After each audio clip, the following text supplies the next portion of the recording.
Okay, here we got some PPU and DT Hunter by Double Tap. 10 millimeters.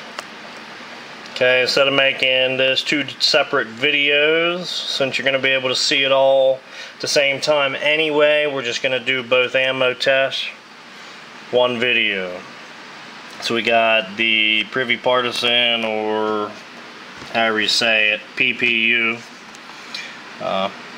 10 millimeter, 180 grain.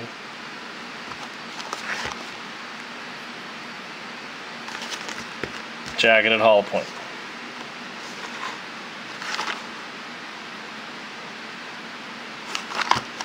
Okay. And here, the Double Tap DT Hunter, 180 grain, controlled expansion, jacketed hollow point. Now they're rating 5-inch barrel, 1,305 feet per second. We're shooting out of a 4.6-inch barrel. So we're going to be more than 1240 by their ratings, more than 1240, less than 1305. Okay, now first look. And we're shooting some of these. These are cheap, guys. These are cheap to buy, brass casings and hollow points. Okay, here's the one we fired.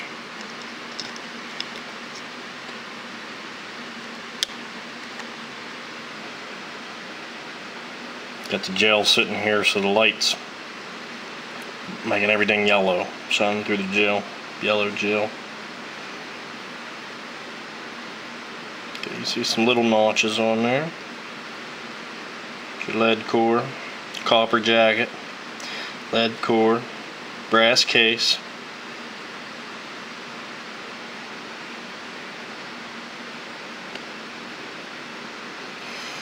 Okay. Now, let that one out for now. Okay, this is going to be the first one we're looking at, but I'll show you these ones now. So we can get the box out of the way.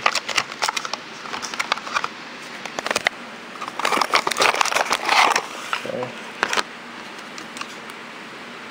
They've got the nickel case, and that is a brass jacket on that. That is not copper.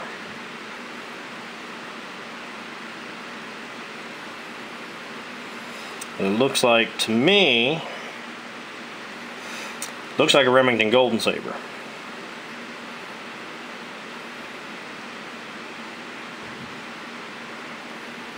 Now, Double Tap doesn't say, just says it's a controlled expansion, jacketed hollow point. It really reminds me of a Remington Golden Saber. It's got that brass jacket. Remington Golden Sabers have the brass jacket. So we'll see how they perform.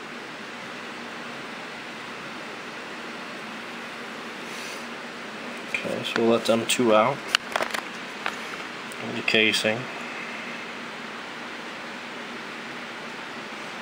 Okay.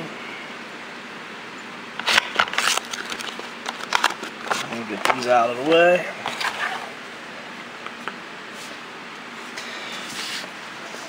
Now what I did, you see in the videos, those shots were atop of the gel, but what I did is we took the first shot. Okay, slide our light over. First shot was the PPU. And we hit here. Okay. And now that does not really make a big wound cavity. So clean back there. And get a little bit here, not much. Okay. Pass through into the second block. Gel's getting pretty bad. I think this might be the last test for this gel. Might go back to the Knox gelatin for a while. And then it does this. And now the cavity we have cleanup here. So it passed through and apparently the gel sucked it back. The bullet's back here. Okay. Now then what I did is for the second test, since we got this much penetration into the second block, I didn't want to shoot back through this way, because usually I'll do one this way and do one that way, split the block where it is. We do two videos. Well, this one come through rather than spin it around, end up having overlapping tracks. I just flipped the blocks upside down instead of end for end, and we put another one right down the top of the block, which is you're looking at the bottom. Okay, so the DT Hunter, slide our light back, went in here. Now it's harder to see. I'll flip it over, we'll see it a little better here, but you can see some fragmentation here coming outwards. There's some chunks there. Okay, and so we come along, come back to I know it's hard to see, guys, come back to it. It hasn't done really much damage per se. Okay, so we come back through into the second block, and stops right here, right below that one. Virtually the same, other than this one had same penetration depth, except this one must have come this far, and then the wiggle wobble, whatever you want to call it, you know, the gel going back into shape, sucked it back. So, my allergies are going nuts. Guys, you hear me sucking my nose up, I apologize.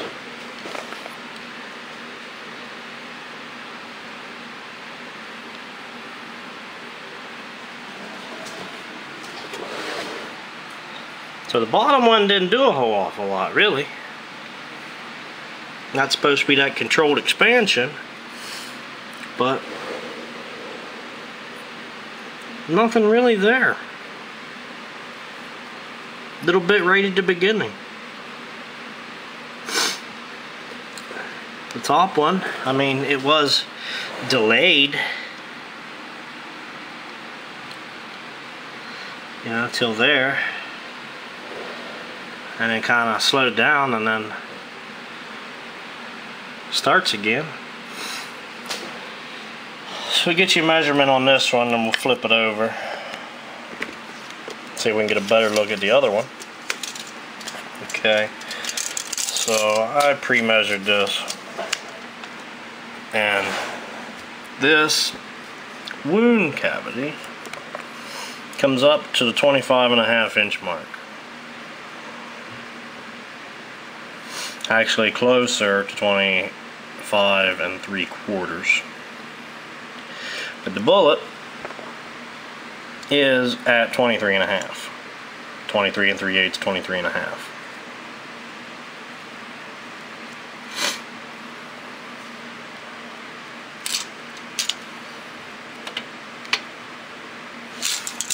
Okay. And then of course we got 23.5.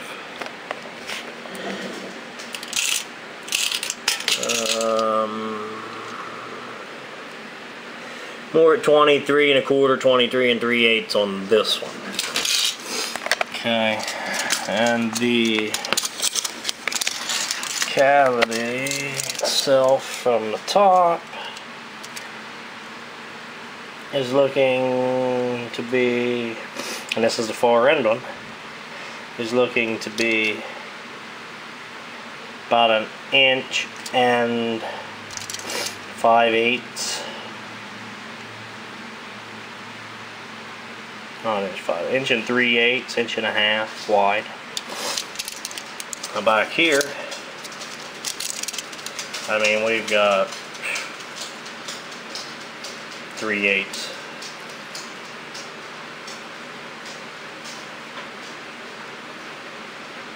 Half inch. Not much. Okay, now this track back here, the first one, starts at about 11 3/4 and continues to about the 15.5-inch mark. The blocks are 16 inches. So then it passed through. This one starts again at about the 19 3/4 and runs to the 25 3/4 mark.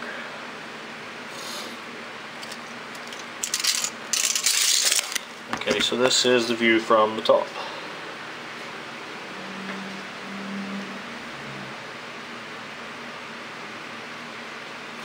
So I'll flip this gel over and heat gun it so to make it a little clearer. We'll get some other measurements on it if we can. Okay, so here we go. We have the block flipped over, cleared up a little bit, free from fingerprints and such. And so we're backwards. The DT Hunter is on top and the PPU is on the bottom. Okay, so you can see this any better, some more, not more, but the fragmentation that's there. Okay, you can see more of it. Okay, that track, back. So we have a chunk there. It comes back through, and the bullet stops right there. And facing upwards. Okay, here we are from the top.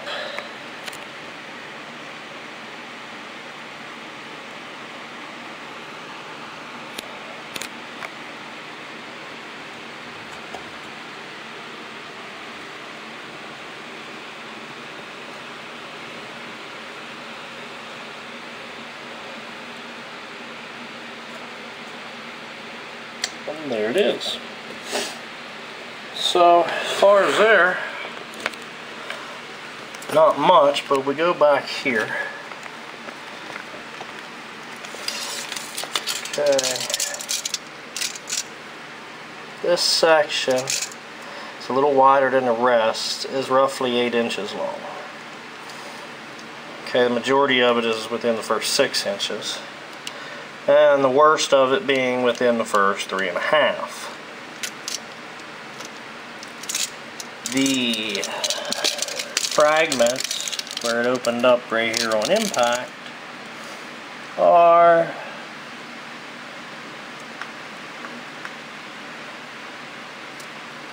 an inch and 3/8. So we'll get these bullets dug out and compare them and get weight retention on them. Okay. We got them dug out, and here's what we have. Okay, so and I want to show you this. Well, I noticed this. This has another label on the side, and that says 1136 feet per second on the side. This label says 1240 and 1305 with a 3.8 and 5-inch barrel. But this side says 1136, so I'm not sure what that's rated at, or what they actually are. Well, so we got 3 different numbers on there. But you got your brass jacket. Okay, here's your brass jacket. Most of the pedals all ripped off. Kind of a little stub, little base left. Not so much on the expansion side. Those pedals were all broke off in there. And this was facing, the bullet was facing upwards when I dug it out from where it would have been shot. Over here's a little interesting. With your PPU, I would say that the lead core failed to expand. The copper expanded and the lead didn't.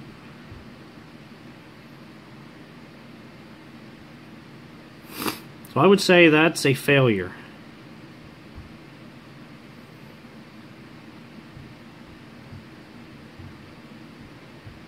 It did not do what it was supposed to do. I highly doubt it was supposed to stay together like that.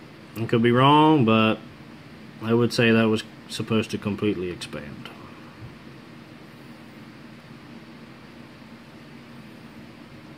I'm going to say this one's probably fairly going to be close to 100% weight retention. Now, when I pulled this out, it was facing completely backwards, so that last track, what happened is it must have tumbled and caused that bigger track towards the back. When I pulled it out, it was facing completely the opposite direction from the direction it was going. Okay, so we'll get you a weight. And they're both 180 grains. Okay, so we have the DT Hunter. It is 161.5, 161.6, and the PPU. That's actually slightly over. 180.4. Might have some gel in there. It might be slightly off weight.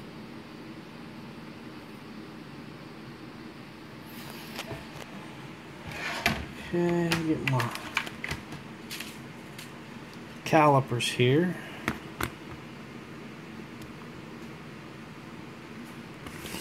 Get this out of the way. Okay, again, 1-inch squares.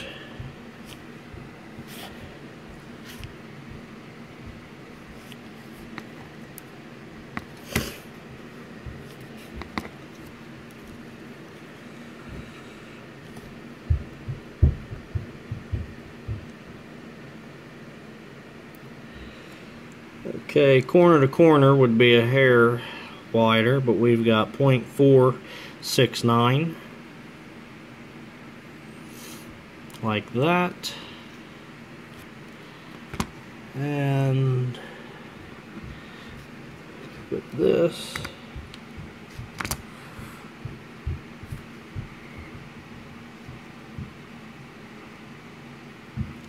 we're going to be at 0.583.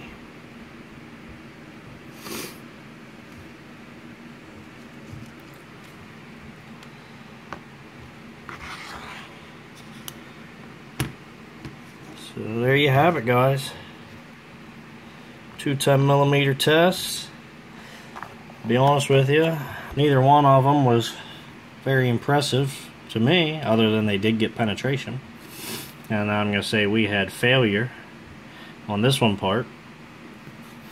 So this one's probably not a complete accurate for that bullet, but you have one failure that you could have more. I've seen a lot of other tests we've done with this brand, and actually some fairly impressive tests with this. 223 soft points, I believe.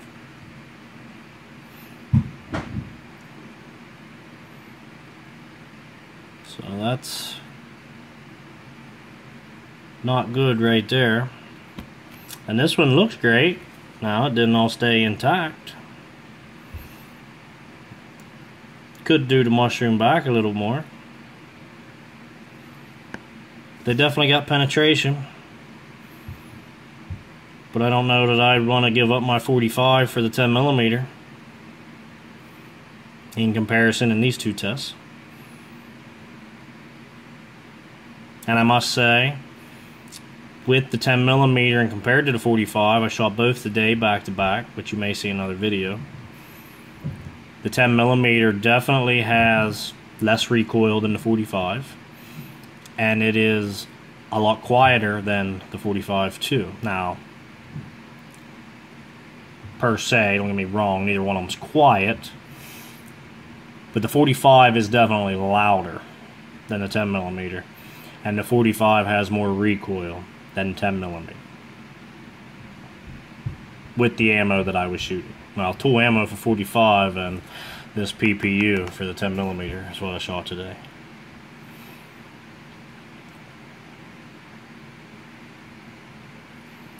As always, thanks for watching.